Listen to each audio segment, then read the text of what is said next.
we talked about your defining moments. So, a lot of people listening, they don't understand. I mean, they think meteorologist and they think, oh, you're on the TV, you're on the Weather Channel, you're Tom Skilling, but I don't think they realize how many meteorologists are employed behind the scenes that people just don't see, right? So what made you guys decide, not National Weather Service route or whatever to be in the field you're in?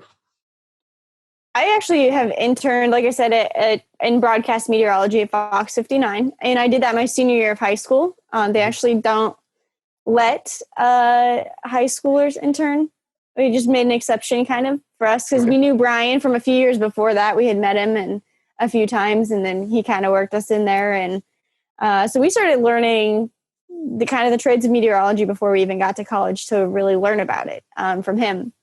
So I interned there, and then when I was in college, I interned at the National Weather Service Indianapolis as well. So I got the broadcast side of it. I got the National Weather Service side of it, and I wasn't entirely sure what direction in meteorology I wanted to go. There's so many, like you said, most people think of broadcast meteorologists as being like the only ones, but they work in airports and schools and as hydrologists and for like the hurricane hunters and the National Weather Service and all that. I mean, there are just dozens of fields that you could go into with a meteorology degree. But I wanted something that I could actually be involved in, like the forecasting side of things. I didn't really want to do research. I didn't want to be, I guess my biggest pet peeve with broadcast meteorology is that the news producers have quite a bit of say in what you're putting out there, whether that's actually on the TV or in like blogs on stuff online.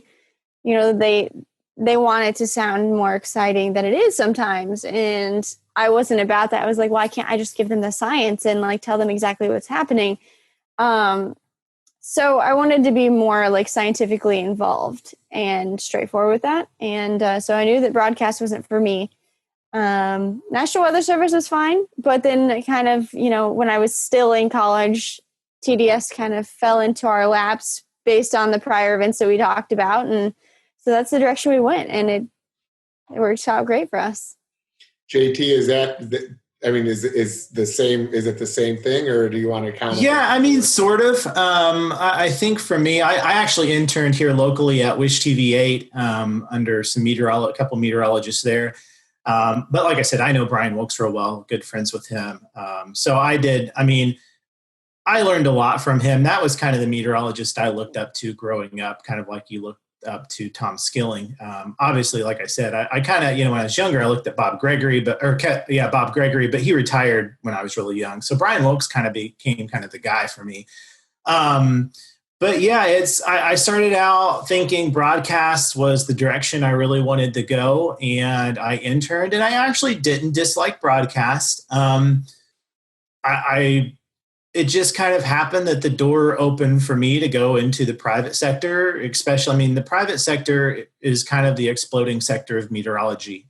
Broadcast is, and even the National Weather Service to an extent, is an extremely competitive market.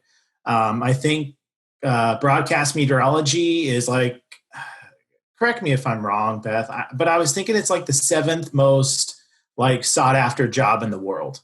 Oh, I have no idea. So it's an extremely competitive market. So it's tough. It's tough to get a job there. Not that I necessarily was like looking for jobs just yet at that You've point. had people continuously reach out. Yeah, I like how you do your videos on social media. I've had job offers from, I had an intro job offer in a top 25 market, which is like unheard of. Because they like the social media. Because they like my social media. They like how I did the weather. They like the forecast. They like the accuracy of the forecast. And I turned them down because at that point, I just wasn't interested in at where I was in life. With the private sector, and I'm pretty happy in the private sector. I can't imagine that I would be happier elsewhere, I guess. Yeah, well, we're happy about that too, because I enjoy it. and I like to tune into them. And, Beth, I wanted to comment just for people that listen that maybe are wondering why someone would, contract with people like you. What you brought up with broadcast meteorology and the producers having to say, what I always found, and I used to tell my customers when we first got into it, because, I started doing snow in 99. We really brought it larger scale in 05. But customers, we would be preparing for a larger event, and I'd have customers say, I heard on the news it's only gonna be like 3 to 5 inches. And I'm like, no, this is when I was reading technical discussions. I'm like, no, there's a chance for like a foot of snow out of this, but there's only 2 models that say that. So they're not going to tell you that because they don't want to cause this mass panic. So they take the middle road, because these people get hate mail if they forecast a little bit wrong. And for me as a private person, if I'm prepared for the worst, everything is gravy. If I'm prepared for 20 inches, 7 inches is just a great moment for us, So when we started realizing companies like yours exist, we were like, okay, these people, their entire job is to prepare people like us to plan and do the right call outs and know if we're going to need B shift drivers and be able to buy the amount of chloride we're going to need for multiple storms. So, I just want to put that little thing out there for smaller contractors or people that listen that think, okay, is this something I should put into my, my labor rate and do it? It's a must, because it changes the level of service for your customers by having unbiased weather forecasts based on the data and not based on needing ratings. So we're going to hype it to something that it's not, or we don't want to cause panic. So we're not going to say we could get 22 inches of snow today. So anyway, I felt the need to put that out there for you. So, and, we don't have, the freedom, if you will, to either play it safe or, to hype it, if you will. Our clients would just get mad and leave us. So we have to be, spot on. And I mean, nobody is going to be 100% correct 100% of the time. It's impossible in the field of meteorology. Obviously, that from working in the snow industry. But there are ways that you can be much more accurate than others. And, you mentioned a few minutes ago stuff about kind of like a model average situation.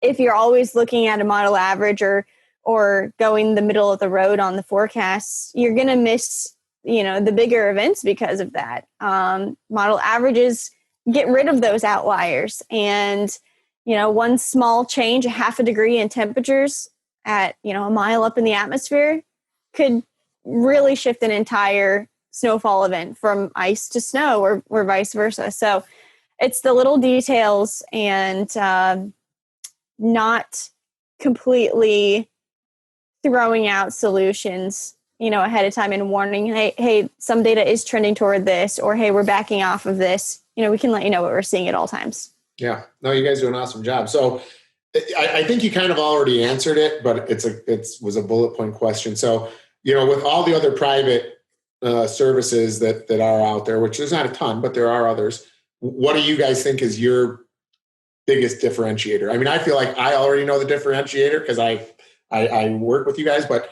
not everybody does. So I'll let you guys speak to that. So I think for us, there's a few things. I think one of the things is, kind of like here, we're personable. We will discuss the forecast with somebody on the phone, that kind of stuff. But I think probably if I were saying the biggest difference is there's a lot of companies out there, they send you a forecast and it's like a spreadsheet and it says 40% chance of snow here, 80% chance here, this, that, and that. Whereas us, like with how we do forecasts with a forecast video and a forecast blog, we're basically walking you through the day and saying, this is what we're seeing at this time, and it's going to do this, and it's going to do that, and these are the amounts we're expecting. These are when we're expecting the heaviest rates to occur.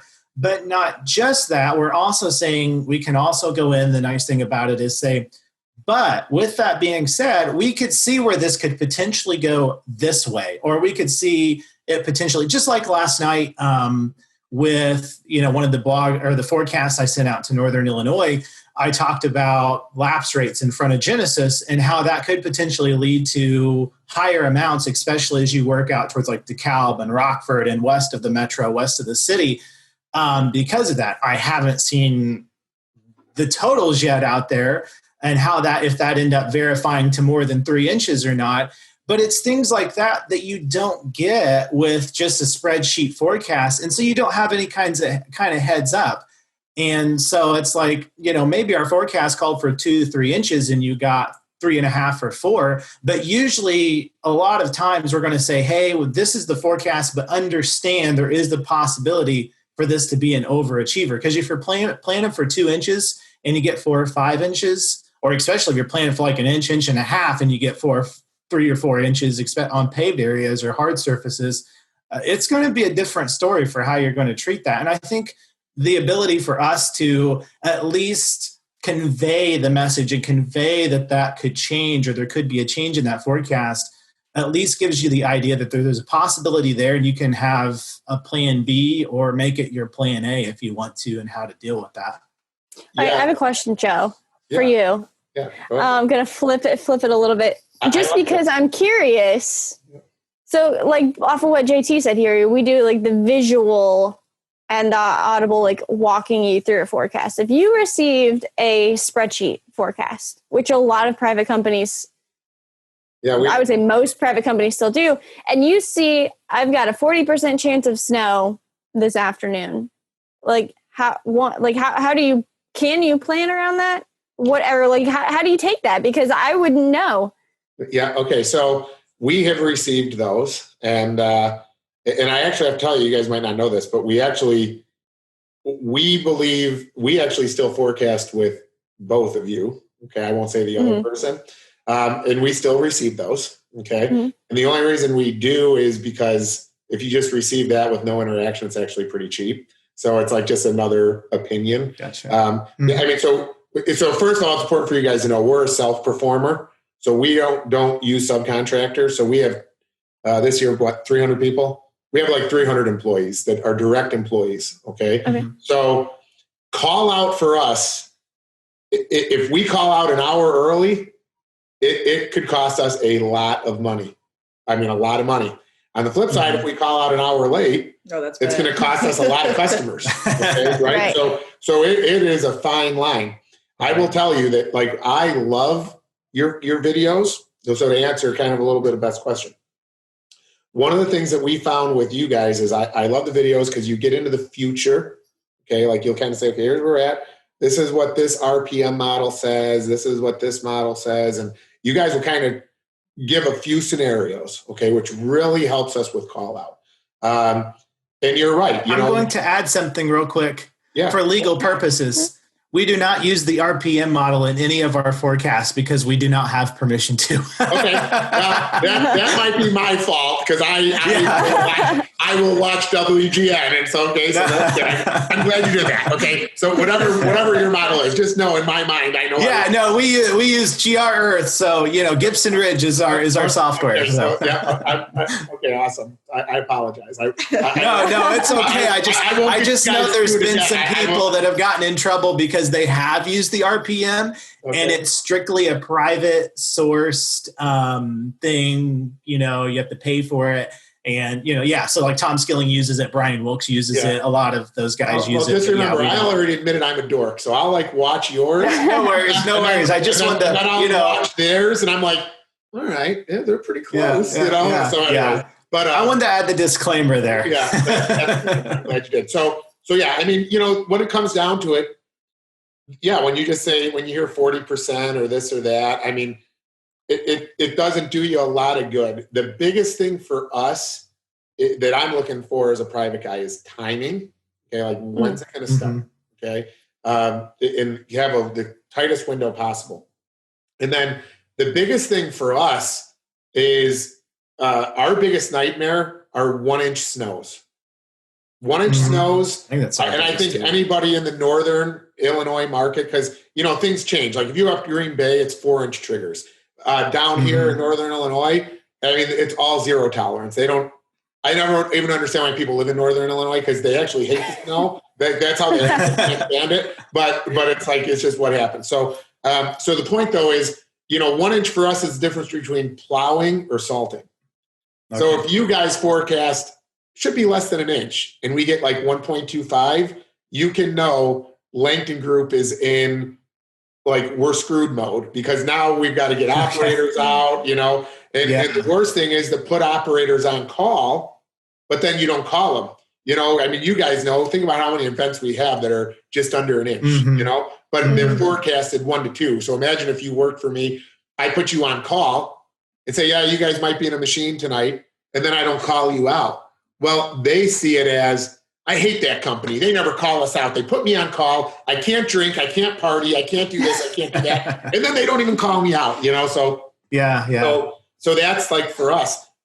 When you guys forecast 3 to 6 inches of snow, this is awesome, because we know it's much easier for us to forecast that.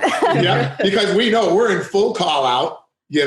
There's no way we're not going to plow snow. There's no way we're not going to salt it. Like it's easy. So I don't know if you guys realize that or not. And if other and honestly, those are the events that I hate forecasting, just because I know that, like, I obviously every company, it seems like, is at least a little different with their trigger points, but obviously regionally they're much different. Yeah, we've gotten 1, 1.5, and 2 inches, I think. Yeah. So, but it's like when we start to get in that, like, especially getting like 3/4 of an inch to 2 inch range, that is just a storm that I'm not looking forward to forecasting, because I know that it is important for you guys. So I feel like I'm really trying to get into the nitty gritty of it.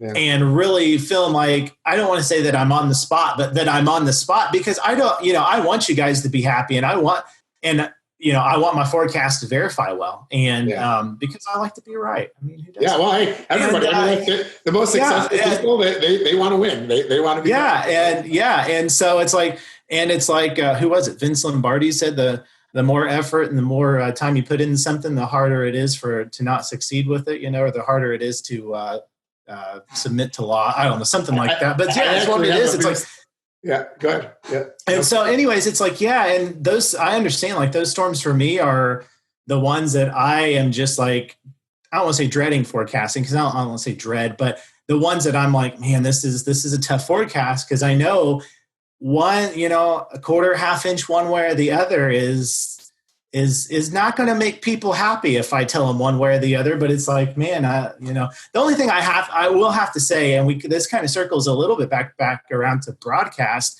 and talking about like hate mail, is the thing that I found that I love with the snow industry, and probably because you guys have dealt with it forever, is when we miss a forecast, by obviously if it's a few inches, that might be a different story. But when we miss a bit of a forecast or something changes, you guys kind of understand that, hey, it's not going to be perfect every time.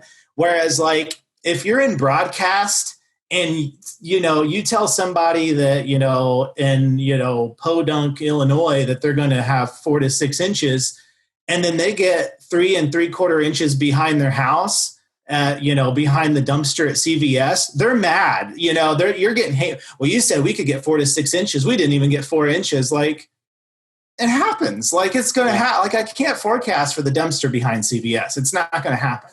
And so, the thing I found with you guys is even though there is a lot of money on the line, you still, when we're not perfect, understand. And that is really, it's nice for us, because it does help take some of the, like, that feeling of like, oh God, I really got to get this right, and I'm going to blow it if it's going to be terrible. So, we appreciate you guys understanding. And I found that the snow industry does seem to understand that a lot better than I would tend to say most other people.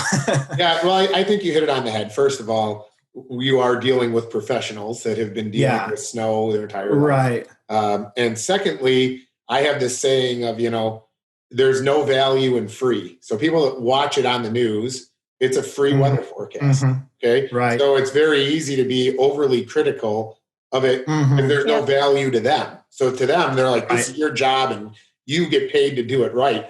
For us, we look at it as the value in the season. What are the other values we get? Do I have to get up every 30 minutes in the middle of the night to see if it's snowing? to know if I need to Mhm. call my people out. Okay. Do I need to do snowfall tallies and reports? So if I get sued 3 years later because somebody slipped and fell, do I have to go through all that data, or can I have someone like you guys go through that data? Mhm. There's more value to what you guys do than just providing a forecast. And I think Right. That's only half of our job. Yeah, I mean, it really is, but yeah. So We spend more time putting together reports sometimes after the event than we did forecasting it. yeah, So, which I would say that's probably our least favorite thing to do. Maybe is the snowfall totals. Yeah. Like last night we were literally up till 2 o'clock in the morning, because we were working on snowfall reports, and somebody was like, "Well, I don't think that this number is right in this spot." There's only one source of official reports that you can get, and we use the same ones we always do. And I think there's a data error somewhere, whether it's in the person that reported it or the system or whatever. And it wasn't too far off, but regardless, we were nitpicking through several things last night, trying to figure out which one the mistake is and which is the correct data to put in the report. We were literally up until 2 o'clock in the morning last night doing that. So I would say that is our least favorite part. It's very tedious. Yeah. I can imagine Tedious. He would hate that. I would hate that. So I hate that kind of stuff too. And I don't mind doing it. It's just most of the time it's really, not that big of a deal for us. It's time consuming because we do it at the zip code level. I mean, I suppose once you find the data and prove it, there's a reward there. Yeah. One thing we like the results of it, just to know how well our forecasts verified and what was actually observed, but we could just look at that anyway without doing the reports. But yeah, it's a necessary evil, I would say. At the beginning of the season, we definitely don't mind to do it either. We're like, oh, this is kind of fun because, to put, look at the data and put it in and stuff. And then, when you hit like January and it's like back to back to back to back events, and you're like, I've been doing snowfall totals for weeks on end. Yes. And, they're like blurring together. It gets a little old at that point. So I live in Bull Valley, and it's like it's 10 minutes from Woodstock where our shop is at. And I always tell our shop that Bull Valley gets more snow. And my brother is always like, that's bullshit, this and that. Like, there's no way, So what we started to do though is we monitor how much snow an area gets based on the melt off, because we find that's more consistent. So, so like if Bull Valley says it got more, but 10 minutes away in Woodstock, it's 42 degrees in spring. If I still have 3 inches of snow in Woodstock, I will literally measure it and show my brother. This is because we dork out with this stuff. So I'll say yeah, see, it shows that Bull Valley had 5 more inches and there's 3 inches left. So we did have more. Anyways, I just had to bring up, we get into the snowfall totals, and we've been burnt. The year we had the blizzard in Northern Illinois, where National Weather Service came out and said there was so much blowing and drifting that they were going to say like 19 or 21 inch totals. I mean, people in the snow industry just got absolutely screwed on those totals, because I'm convinced we had 3 feet of snow, but they came out, something I'll always remember, came out in a technical discussion that we warmed up, and there was so much snow between the river rises that they saw and the amount of snow that was still on the ground. They openly admitted that they think the totals were off in that snow. I don't know if you guys remember that. So the official reports that we use, they not only take the official snowfall measurement, but they actually capture it in a little like tube thing, clear tube. And they take it in daily. So they actually measure off of a white surface, a whiteboard that's on the ground. And it's elevated above the ground slightly.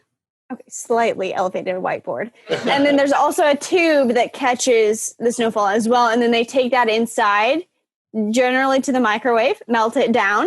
And that's how they get their liquid equivalent total for that. So we actually, when we see things that aren't lining up, we actually do go back and look at the meltwater, the liquid equivalents, to see what the ratios would have been, or what they were in different locations, if that makes sense, to try to verify kind of the accuracy of the reporting as well. So, yeah, just a little tidbit about the official reports there. Yeah, no, that's awesome. Well, a lot of contractors. So since I've been in business, is one of the reasons we do the podcast is like I'm really into mentoring other businesses. And one of the things that we do, we monitor the snowfall liquid ratios, because we change the amount of chloride we use based on that.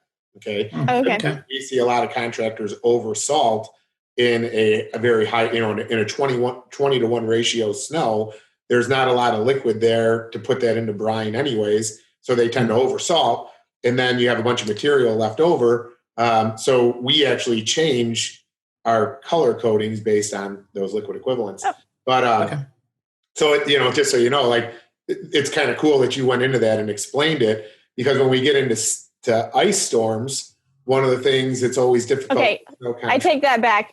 Forecasting ice is the worst, and then snowfall totals. Okay, yeah, I'll get you that. That's correct. For us, it is too, because we are trying to salt every 1/10 of an inch of ice. Because when you think about it, for people listening that are not in our industries, I'm getting into this just for them. An inch of snow, typically in like 12 to 1 fluffs up to, or at 10 to 1 would be, an inch of snow would be a 1/10 of an inch moisture. Mm-hmm. In ice, so if we typically salt under an inch, in ice, we have to try to salt every 1/10 of an inch.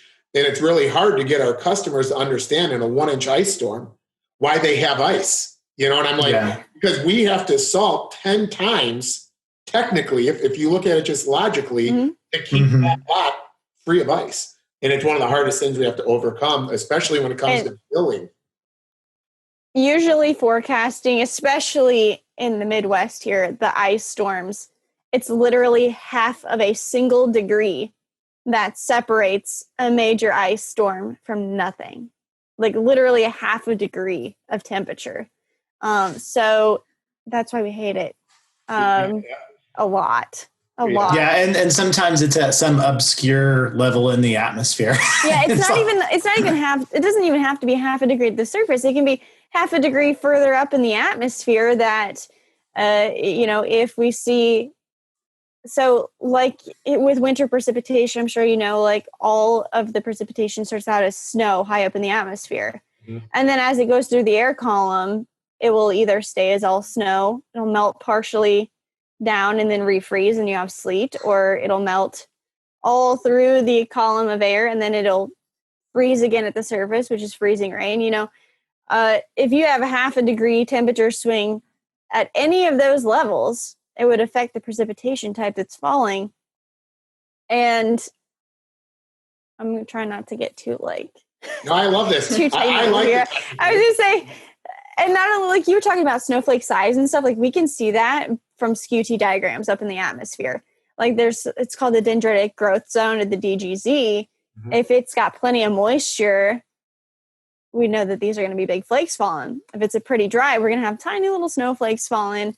From that system. And even though it's going to be a long duration of it, it's probably not going to add up to much. So we can see that stuff higher up in the atmosphere before it even happens, which is a blessing and a curse, because then you can nitpick through it and be like, oh, well, see if this happens, this half degree here, we could be talking about a completely different scenario. So ice is not our friend.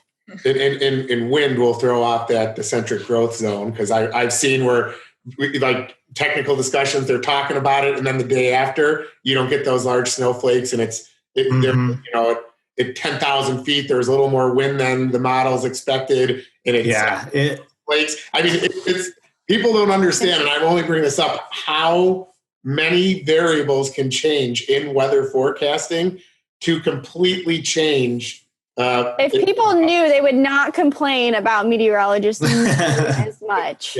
There's so much. Yeah. And like I said, I went to Ball State, and meteorology is one of the it requires one of the most courses of any major at the university. Yeah. It's just It's one of the reasons I became a businessman and not a meteorologist, because I saw that's what my geography professor, he's like, you're becoming a meteorologist? Yeah. And he's like, once I figured out what went into it, I decided to be a professor of geography. It's a lot of school. A lot of math. A lot of classes and a lot of math. All the calculus and differential equations and all of that. And I don't care to ever see that again. Thankfully, I don't have to use it on a daily basis, but the weather models that we use on a daily basis all have that integrated in. So that's one of the reasons I did not want to go in the research field. It would be a lot of math, and I was not ready for that. So since we've already told our listeners, you can't hate the meteorologists for their opinions and what they think. I have to ask, and even though you guys have your long range outlook out for this winter, I know it's always constantly changing. And one of the things that I noticed is there's a lot of snow cover. Like, it seems like we're getting a lot of snow down in North America compared to seasons past. So do your guts tell you stay with the forecast? Do you think there's any variables, any changes? What's your thoughts? We're talking just for the Midwest, by the way. I'm going to be selfish. I don't care about the Northeast or anybody else. Just us. Just for what? I said I'm being selfish. I don't either. No, I'm just kidding. What did you say? We had a lag. What did you say? You said we don't care about the Northeast or anything, and I said, good, we don't either. I think our outlooks cover the nation, because that's generally what you see, so you can understand more of the pattern. But when we talk about, the details of the winter forecast, it's like our forecast area based, the Great Lakes, Ohio Valley, that's where we're talking. But as far as we haven't seen any significant changes since we put out our outlook. We will look as we get into the first week of December, just because this is the holiday week, if we need to make any final adjustments to that. A couple of things I'm seeing is the potential for December to be pretty warm, but that's not uncommon for strong La Nina years like we're seeing. So it's not really a concern for the overall outlook. The Southeast Ridge, though, like we've seen in the last several winters, especially as we get into like February, March timeframe, could be a pretty big contender for warmth pumping in to like the eastern half of the United States. And that could pose some issues, which is why we haven't, it's one of the reasons why we have the below normal snowfall area, that you guys saw in the outlook from like the mid-Atlantic and into the southern Ohio Valley. But overall, I think that the risk, if temperatures are going to go colder or warmer, I think that the risk is on the warmer side. We could see that, temperatures pushing warmer than our initial forecast went. Still think it's going to be wet, but not necessarily white. I don't think it's going to to be. Are you the Farmer's Almanac or what? Wet, but no, not necessarily I just white. wanted to emphasize. Just wanted to emphasize that wet does not mean more snow. It means more precipitation in general. That's like moisture is there, but not necessarily flakes in the air. But just knowing that means you read it. So Yeah. Oh yeah. I love to. I mean, I don't like base anything off of it, but I love to read it. I love everything about the Farmer's Almanac, to be quite honest with you. What's crazy is how many. I think for me, I'm the guy that sees it on like a kiosk at a store. And I'll stand there, flip through where I need, look at it, and I put it right back. Like they should have a little key to open it. If you want to read it, you got to buy it, But see, my grandpa's the one that like will randomly buy me one and be like, hey, I know you like this. Here, take it and read it. Like, I mean, I grew up in a farming community, so to them, that's like the Bible, really. And so it's like, so like everybody's always like, well, have you seen what the Farmer's Almanac has said? And I'm like, yeah, I mean, I've seen it. What do you want me to say about it? Pretty cool, I guess. I don't know. Every once in a while, when that blind squirrel gets a nut and it says it's going to January I January know. 10th, massive snow in the Midwest, and it happens. I People know. are like, And they're like, did you see it? Did you see it called for it? And I'm like, yeah, did you read the previous week's discussion? Well above average with no precipitation, and temperatures were still 10 degrees colder, and we still got some snowfall. Like, did you even read, like, are you picking what you're getting there? So anyway, sorry about that, Beth, but it kind of made me laugh because that's what it reminded me of. Anyway, no significant changes that we've seen so far for the winter outlook. Like I said, if temperatures are going to swing one way, it'll probably be to the warmer side. Still thinking that we're going to see a very active pattern. We're already seeing that over this week and last week, and continuing into next week as well, seeing that active pattern. But I don't know. I'm not overly confident in a big snowfall year. I mean, with the strong La Nina that's in place, that doesn't mean that big snows can't happen. And obviously, you know that one big snowfall event can change an entire season's percent, you know. So it's really kind of naive to say that. And, you know, generally we're looking at moisture and temperature trends, not necessarily specific on the snowfall. It was just so glaring and analog data, I feel like this year is why we put together like the actual snow anomaly map instead of just precipitation and temperature. So yeah, kind of just wet, near normal maybe ish temperatures. well, we have a lot of seasons. Kind of a so-so. So I'm okay with that. That means I can keep doing podcasts and I'm not sitting in a plow truck. Yeah. As a backup. The only bad thing is we don't like mild years as much because it means that lake effect is going to continue the entire year instead of seeing those lakes freeze over and stop that. So a lot of lake effect events probably. Yeah. Well, I'll just say I agree with Beth. We don't even need to go into what I think because I think pretty much exactly what she thinks there. So I actually have to say I assumed you were going to take that one and run because I thought you're the long range guy, but I was. Well, I am, but you know, we like to surprise people. You know. It was a good surprise. So we both work on the long range stuff. JT just kind of digs further into the patterns of it and then delivers it. So I'm still there, just kind of more behind the scenes in the long range stuff.